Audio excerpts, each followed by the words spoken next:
Bonjour à tous, chers amis, chers frères et sœurs. Merci pour votre fidélité à suivre cette série et pour tous les encouragements que vous m'apportez. Nous sommes là dans le 4e et dernier message d'une série autour du ministère céleste de Jésus-Christ. Et nous avons déjà longuement évoqué son ministère de grand prêtre qui se décline de 3 manières. Il est d'abord le précurseur, celui qui nous permet d'entrer dans la présence de Dieu. Il est ensuite le médiateur qui nous permet d'approcher du trône de Dieu. Et enfin, dans ce dernier message, nous allons parler d'un aspect moins enseigné et souvent moins connu de la prêtrise de Jésus-Christ, celui de sa garantie. Et nous croyons que Jésus est le garant qui nous permet de demeurer dans la présence de Dieu. Alors, je vous propose la lecture de 2 versets dans l'Épître aux Hébreux, chapitre 7, versets 21 et 22, Hébreux 7, versets 21 et 22. Tandis que les Lévites sont devenus sacrificateurs sans serment, Jésus l'est devenu avec serment, par celui qui lui a dit, le Seigneur a juré, il ne s'en repentira pas, tu es sacrificateur pour toujours, selon l'ordre de Melchisédek. Jésus est par cela même le garant d'une alliance plus excellente. Le garant d'une alliance plus excellente. Prions. Père éternel, merci de nous permettre encore d'ouvrir ta parole maintenant pour nourrir notre âme et notre foi de choses célestes. Seigneur, tu nous appelles à vivre dans cette dimension céleste, par la foi, par la vie nouvelle, par, Seigneur, la présence du Saint-Esprit. Nous ne voulons pas être simplement des chrétiens avec une perception terrestre, matérielle, passagère du royaume de Dieu et de ses bénédictions. Mais nous voulons voir les choses qui sont encore invisibles, mais qui demeurent pour l'éternité et que nous pouvons déjà vivre, Seigneur, par les arts du Saint-Esprit que tu nous accordes. Alors je prie que tu ouvres notre intelligence, non seulement pour que nous comprenions, mais aussi pour que nous puissions recevoir et vivre les choses que tu me permets d'apporter.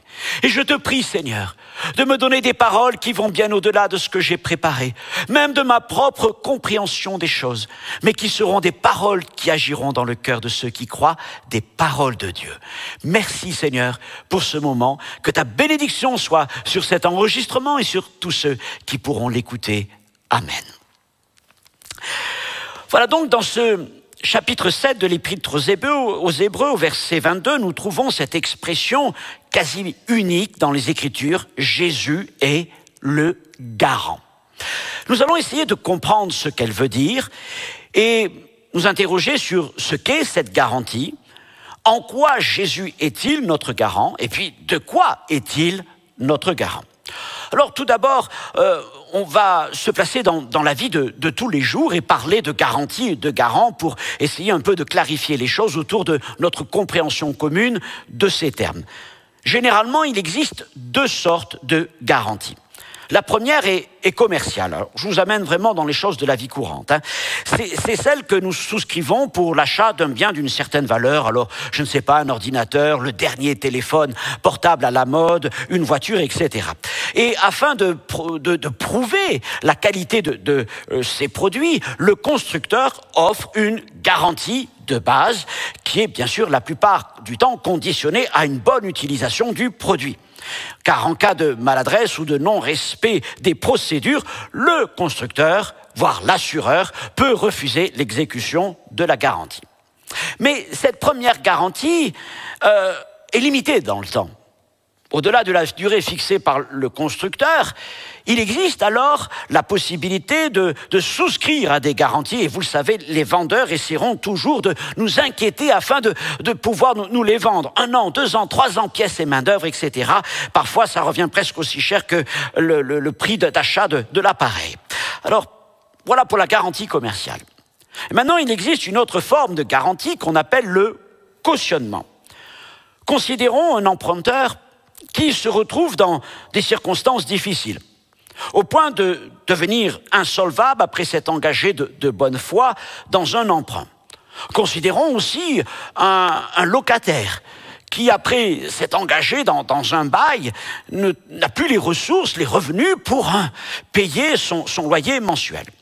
Alors face à ces risques d'insolvabilité financière, que ce soit pour un emprunt ou pour une location, eh bien, il arrive fréquemment que le prêteur ou le propriétaire demande l'engagement d'un garant qui se portera caution en cas de défaut de paiement. Et pour cela, il faut que le garant soit une personne solvable, parfois même très solvable, ou voire même une société spécialisée qui garantit le remboursement de la dette en cas d'insolvabilité. Et puis, si l'emprunteur ou le locataire devient insolvable et que sa dette comporte des arriérés, le garant entre en jeu et il doit alors payer non seulement les pénalités et les intérêts, mais également la dette d'origine dans son entier. Alors mes frères et sœurs, mes amis, nous ne sommes pas là évidemment pour parler de garantie commerciale ou financière, mais d'une garantie d'une toute autre nature, la garantie spirituelle.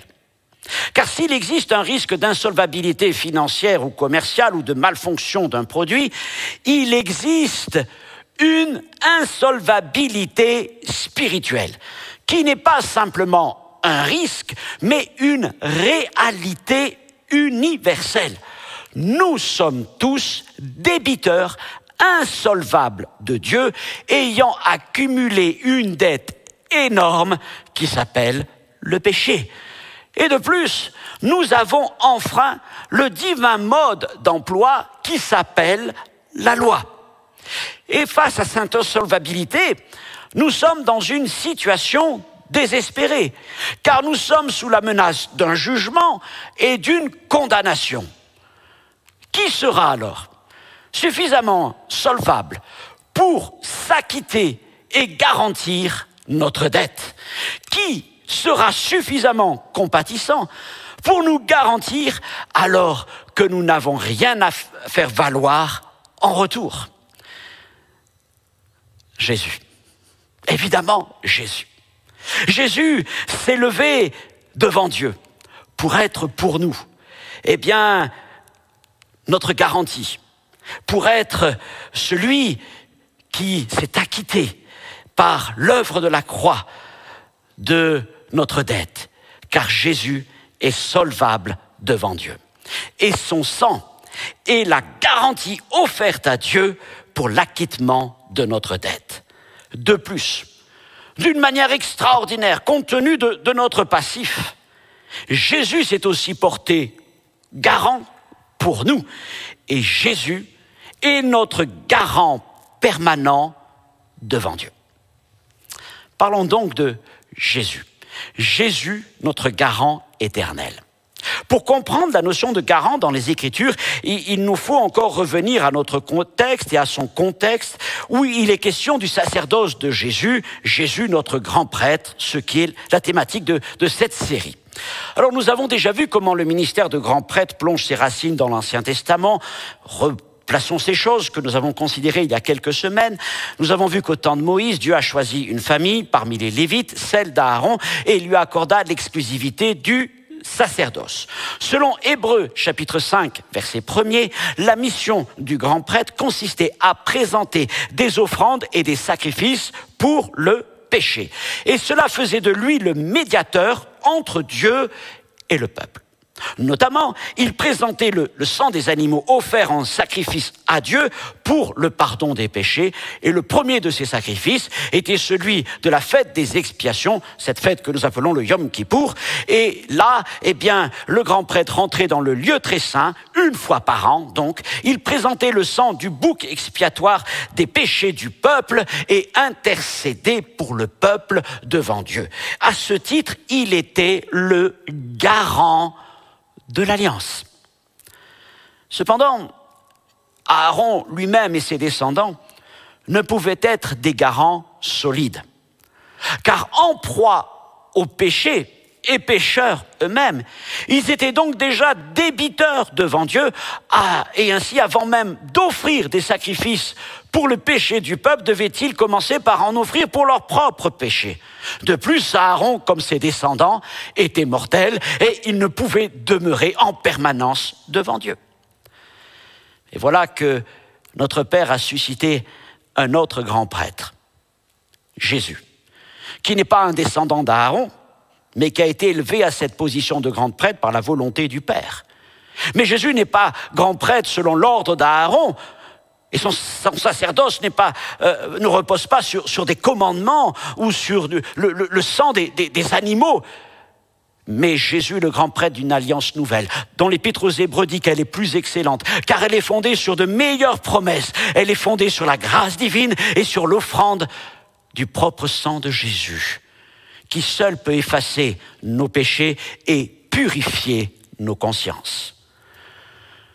De plus, Jésus n'était pas grand prêtre selon l'ordre d'Aaron, puisqu'il n'en est pas descendant.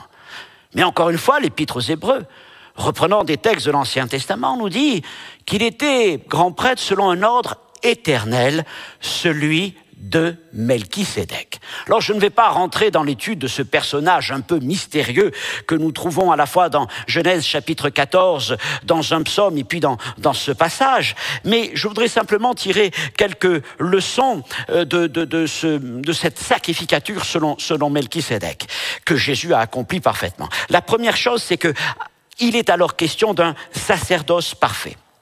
Car celui qui en est le chef est sans péché. Jésus est sans péché.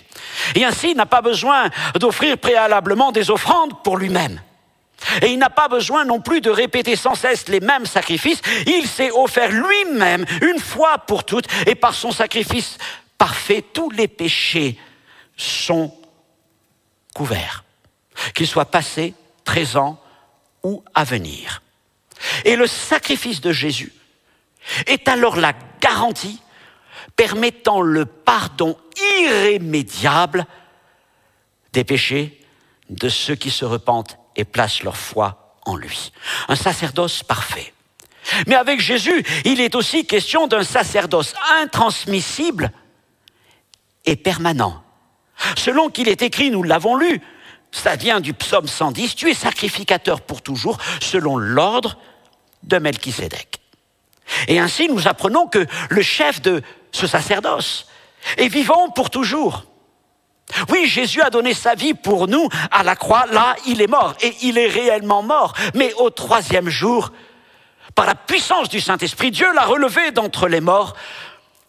40 jours plus tard, il est remonté auprès du Père pour aller s'asseoir à sa droite et devenir notre garant à ses côtés.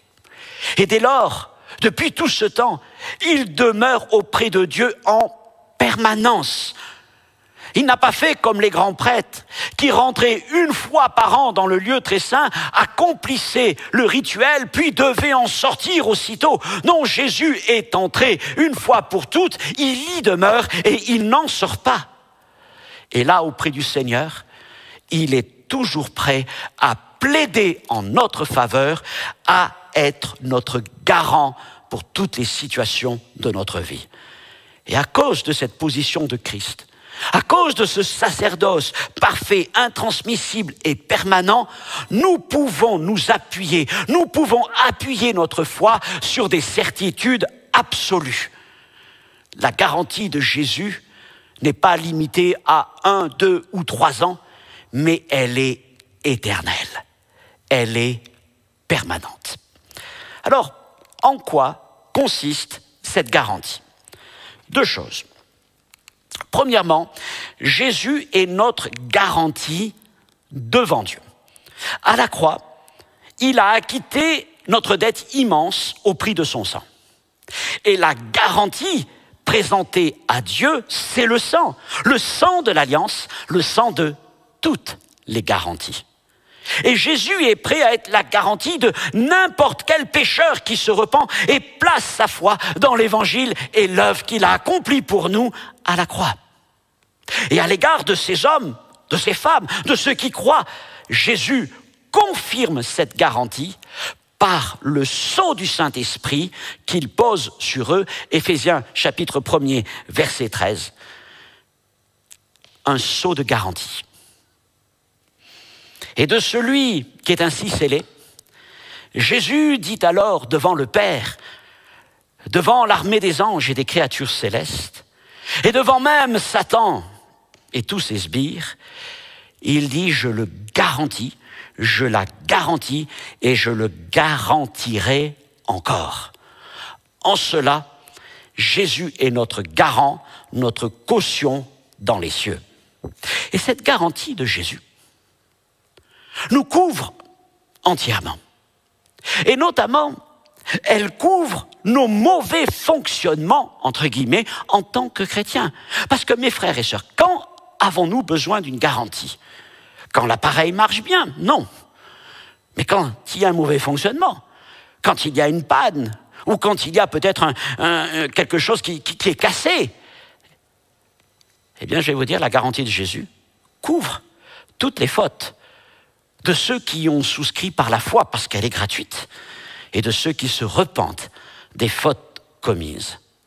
Alors, mes frères et sœurs, comprenons-le, je ne suis pas en train de prêcher, d'enseigner la doctrine dite de la sécurité éternelle, que l'on résume souvent un peu caricaturalement en disant « une fois sauvé, toujours sauvé ». Non, ce n'est pas ce que je suis en train de dire. Mais ce que je veux affirmer, c'est que notre salut est solide, parce que nous avons un puissant garant dans le ciel, Jésus. Notre salut n'est pas remis en cause chaque fois que nous péchons, car nous sommes garantis par Jésus. Oui, nous pouvons pécher. Oui, nous avons des mauvais fonctionnements. Oui, nous enfreignons la volonté du Seigneur. Mais si nous nous repentons en plaçant notre confiance en Jésus-Christ, il nous garantit et il continuera de nous garantir devant Dieu. Ayant dit ceci, je veux quand même exclure les comportements que l'Épître aux Hébreux qualifie d'outrageux, ou dans d'autres endroits de blasphématoires, notamment les comportements de ceux qui ont été éclairés, mais qui ont abandonné la foi, ce que la Bible appelle l'apostasie. Car que reste-t-il au débiteur devant le créditeur s'il rompt le contrat de garantie? S'il méprise la seule garantie qui lui soit offerte, que lui reste-t-il, sinon l'assurance de sa condamnation? Que le Seigneur nous garde de cela. Mais je suis convaincu que par sa parole et par son esprit, il veut travailler nos cœurs pour que jamais nous nous abandonnons dans de telles voies. Seigneur, garde-nous de cela. Deuxième chose, Jésus est aussi le garant des promesses de Dieu en notre faveur. Alors, si Jésus nous garantit devant Dieu, il est aussi la garantie de l'accomplissement des paroles et des promesses de Dieu. C'est ce que nous lisons dans 2 Corinthiens, chapitre 1er, verset 20. Où il est écrit, pour ce qui concerne toutes les promesses de Dieu, c'est en lui, en Jésus, qu'est le oui. Et c'est pourquoi encore l'amen par lui, par Jésus, est prononcé par nous à la gloire de Dieu. Pour résumer ce verset, je dirais ceci tout simplement. Dieu promet, Jésus garantit, et nous disons Amen, et nous disons merci Seigneur. Alors quelles sont donc les promesses de Dieu que Jésus garantit? Entre autres, la promesse de l'effacement de nos péchés, de notre dette, la promesse de la réconciliation avec Dieu, la promesse de l'adoption, la promesse de la vie éternelle, la promesse du don du Saint-Esprit, la promesse de faire de nous des héritiers de son royaume et bien d'autres promesses encore. Et en tant que garant de l'exécution des promesses de Dieu en notre faveur, eh bien nous pouvons faire confiance à Jésus, car il est fidèle à ses engagements, tout comme Dieu, son Père, et il garantit l'exécution donc de la parole de Dieu. Alors, si l'exécution des promesses de Dieu est garantie par le oui de Jésus, elle est encore confirmée par le sceau de garantie, le sceau de l'Esprit qu'il pose sur nous. Et ce sceau est accompagné d'un dépôt de garantie sur l'héritage à venir. C'est ce que Paul appelle le gage de notre héritage. Un acompte sur notre héritage, Éphésiens chapitre 1er, verset 14. Rendons-nous compte, nous étions débiteurs. Mais voici, quand Jésus, notre garant, notre caution, notre dette a été payée. Et voilà même qu'en plus, il nous rend créditeurs devant Dieu. Il amène les valeurs éternelles, les valeurs célestes, les valeurs spirituelles et il les dépose sur notre compte. Il nous accorde un acompte extraordinaire. Mes frères et sœurs, Dieu promet, Jésus dit oui et il garantit et nous n'avons qu'à dire Amen, Seigneur. Amen.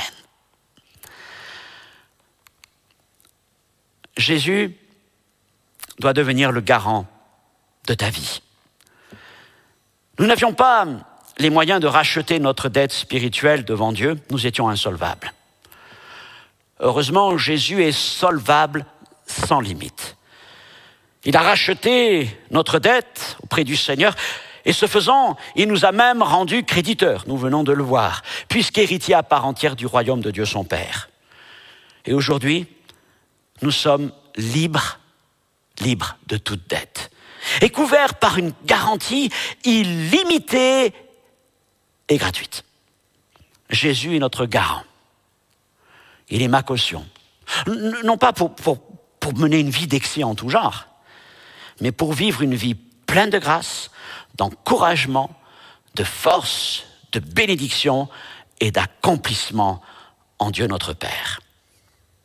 Jésus doit être le garant de ta vie. C'est là une force pour avancer jour après jour, dans les moments difficiles, dans les moments où peut-être tu trébuches. Eh bien, sache dans le ciel que quelqu'un te garantit et il ne permettra pas que tu t'éloignes de Dieu ou que la vie t'éloigne de Dieu. Mais si tu restes attaché à cette garantie, si tu places ta confiance en lui, il te gardera toujours auprès de lui, car rien ne peut nous séparer de l'amour de Dieu notre Père manifesté en Jésus-Christ, notre Seigneur. Amen. Nous arrivons à la conclusion de cette série de 4 messages sur le ministère céleste de Jésus-Christ, série qui nous a ouvert et introduit dans les cieux et conduit jusqu'au trône de Dieu. Et c'est là que nous avons considéré que Christ nous attend. Il nous attend dans les cieux et non seulement il nous prépare pour l'éternité à venir une place auprès de lui, mais déjà spirituellement, il nous appelle à demeurer selon la volonté qu'il a exprimée à Dieu son Père. Jean 17, 24, « Père, je veux que là où je suis, ce que tu m'as donné soit aussi avec moi. » Là où je suis, ce que tu m'as donné soit aussi avec moi. Le Fils est auprès du Père et c'est là que Jésus veut que nous soyons. Et il a ouvert un chemin, tracé une route, libre de tout obstacle, pour que nous puissions y avancer en toute sécurité, en toute assurance. Et il nous dit approchez, approchez, approchez. Et il nous invite à demeurer là auprès de Dieu son Père. C'est la vie céleste. C'est la vie céleste, c'est la vie spirituelle. C'est déjà la vie éternelle sur cette terre. Et je vais vous dire, cette vie-là, cette qualité de vie ne devrait n'avoir rien d'exceptionnel pour nous. Elle devrait être la vie normale du croyant. Tout comme nous avons un jour suivi Jésus de l'endroit où il nous a trouvés jusqu'à Golgotha pour notre salut. Puis nous sommes encore allés plus loin et nous avons expérimenté la résurrection par le don de la vie nouvelle. Nous avons aussi connu et nous avons participé à l'esprit d'ascension. Dieu nous a transportés dans le royaume du Fils de son amour. Nous avons assisté à l'entrée triomphale de Jésus dans les cieux et dans la gloire d'une manière spirituelle, je m'entends.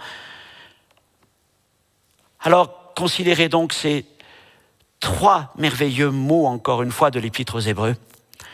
Jésus, notre grand prêtre précurseur, il a tracé une voie unique.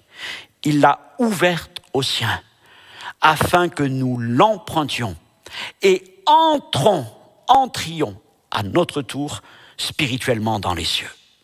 Il est aussi notre grand prêtre médiateur, qui nous permet de nous approcher de notre Dieu sans culpabilité, sans crainte ni honte, mais avec assurance.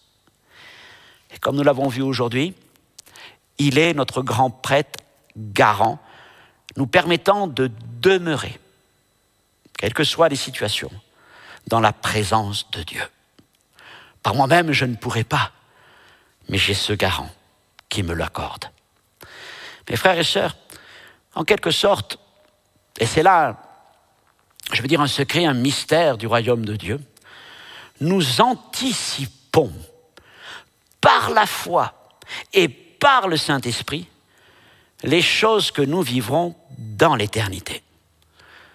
Et déjà, en Jésus-Christ, notre grand prêtre, nous officions pleinement comme des prêtres, comme des sacrificateurs du royaume de Dieu. Alors je finis cette série de messages par ce dernier verset tiré du livre de l'Apocalypse. Nous en avons fait de la base de nombreux cantiques, mais quel merveilleux passage. Apocalypse, chapitre 1er, verset 6. « Il a fait de nous un royaume, des sacrificateurs pour Dieu son Père. À lui soit la gloire et la puissance au siècle des siècles. Amen. » Mes frères et sœurs, je vous invite à prendre, à méditer et réécouter ces messages, mais bien plus. Je vous encourage à vous arrêter dans ce merveilleux livre qu'est l'Épître aux Hébreux. Pour moi, c'est un peu, en quelque sorte, le 5e évangile. C'est l'évangile qui suit, qui nous dit ce qui vient après l'ascension de Jésus. Et c'est aussi cet évangile qui nous parle de ce qu'est la réalité, la substance spirituelle de la vie chrétienne. Approchons-nous du Dieu Tout-Puissant. Ne restons pas en arrière, mais vivons pleinement tout ce que Christ, notre grand prêtre, a acquis pour nous. Que Dieu vous bénisse, vous encourage et vous permette de vivre ces choses abondamment. Prions. Seigneur, merci pour l'extraordinaire ministère de Jésus-Christ qui dépasse et de loin tout ce que nous pouvons imaginer. Mais déjà, ta parole nous montre des choses qui sont vraiment merveilleuses. Elle nous parle non seulement du Jésus de Galilée, accomplissant des miracles, guérissant, délivrant. Elle nous parle aussi du Jésus de Golgotha, donnant sa vie dans la souffrance pour le salut de tous les hommes. Mais ta parole nous montre aussi qu'au-delà de la croix, au-delà de l'ascension, elle nous montre comment Christ est rentré triomphalement dans les cieux pour devenir le chef spirituel de notre foi, le souverain sacrificateur, le grand prêtre de cette alliance plus excellente, basée sur de meilleures promesses. Et je prie, Seigneur, pour que ces choses ne soient pas pour nous simplement des mystères, des choses étonnantes, voire même étrangères, mais qu'elles deviennent, Seigneur, notre réalité, car elles sont notre bien, le bien des enfants de Dieu, ce bien que tu veux nous faire vivre, que tu nous as accordé par ton Saint-Esprit. Alors merci de nous éclairer encore à travers la méditation de ta parole et de nous permettre d'avancer plus loin dans le royaume de Dieu et dans la puissance de la vie chrétienne. Amen. Frères et sœurs, à une prochaine fois, que Dieu vous bénisse. Au revoir.